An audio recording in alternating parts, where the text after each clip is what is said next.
একটা জিনিস দেখেছো তো, এই যে প্রতিদিন এখন সকালবেলায় মাঠে আসো, এই যে জিমে আসছো, তাহলে এখন বুঝতে পারছো যে শরীরের মানে গেট আপটা?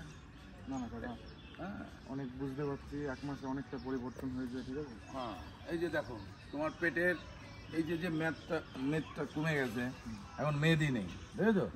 শরীরটা পাইছে কত সুন্দর হয়েছে। একদম তো দেখার মতন জিনিস করতে হবে, আসতে হবে। ওই ফাঁকি দিলে পরে চলবে না যে কাকা আজকে উঠতে পারলাম না, আজকে ঘুমিয়ে থাকবো, আজকে মোবাইলে সুইচ অফ, এর কোনো মানে হয় না, ঠিক আছে?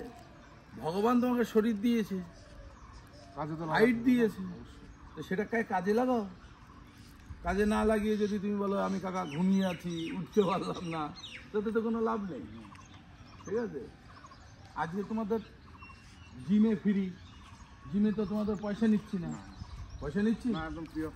তাহলে ফ্রি নিচ্ছি, তো সব কিছু যখন করে দিচ্ছি তাহলে তোমাদের খাটতে কোথায় কষ্ট?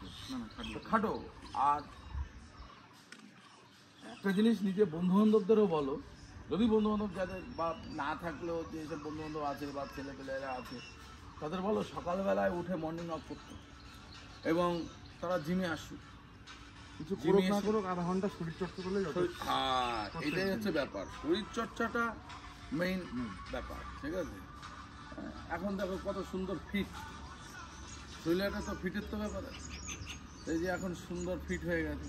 আমার কাকা 1 মাসে 11 কেজি আমার শরীর কমেছে, একমাত্র শুধুমাত্র আমার কাকার জন্য। হ্যাঁ, তাহলে এটা বুঝতে হবে।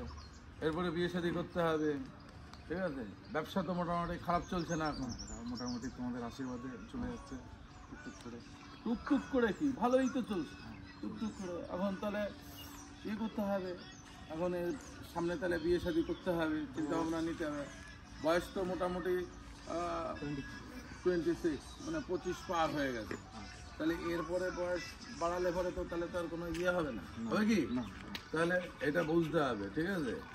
আর এখন থেকে আসো, ভালো করে করো, জিম করো, সকালবেলায় মাঠে খাটো, ঠিক আছে? এমনি আমার কেন তোকে সকালবেলায় ফোন করতে হবে? আমাদের বয়স হয়ে গেছে, আমরা ফোন না করলে তুলা আমাকে উল্টো ফোন করবি, সেটা না।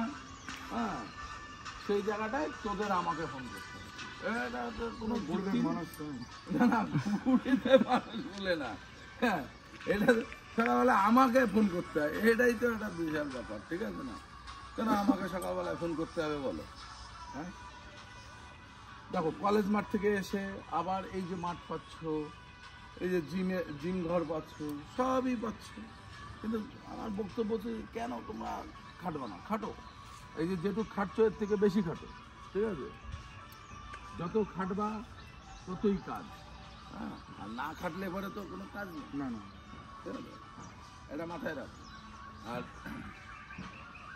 গাড়ি কিন্তু একটু আস্তে ছিল না, আমি আসতেই চালাই, কিন্তু হ্যাঁ। সবাই মনে হয় তো গাড়িতে একটু আওয়াজ হলে সবাই ভাবে যে না না, সবাই ভাবে না। এই যে তোমাকে দেখে আরো ছেলে পেলে শিখবে যে গাড়ি, এখন তুমি যদি বলো যে না আমার বাড়ি ভালো হয়ে গেছে, আমি এখন গাড়ি জোরে চালাবো, এটা তো কোনো যুক্তি নেই, এটা কোনো যুক্তি নেই, বুঝলে? গাড়িটা আস্তে চালাতে হবে, জোরে চালিয়ে কি লাভ? এই যে ধরো এত সুন্দর শরীরটা বানিয়ে এখন গাড়িটা তুমি জোরে চালিয়ে যাচ্ছ, যাওয়ার পরে কি হবে? হয়তো কোথাও অ্যাক্সিডেন্ট হলো, একটু পায়ে লাগলো, হাতে লাগলো, তাহলে তার জন্য 1 মাস 2 মাস খাম, ঠিক আছে? তাহলে শরীর চর্চাটাও করতে পারবো না, ব্যাপারটা বুঝতে পারলে কি বললাম?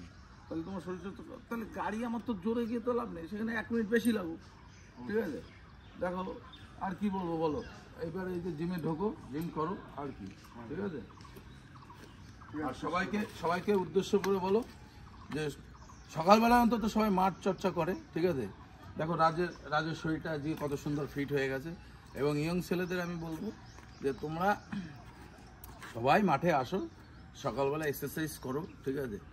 আর আমার এই জিম সবার জন্য ফ্রি, ঠিক আছে? সবাই জিমেও আসো, জিম করো, ঠিক আছে?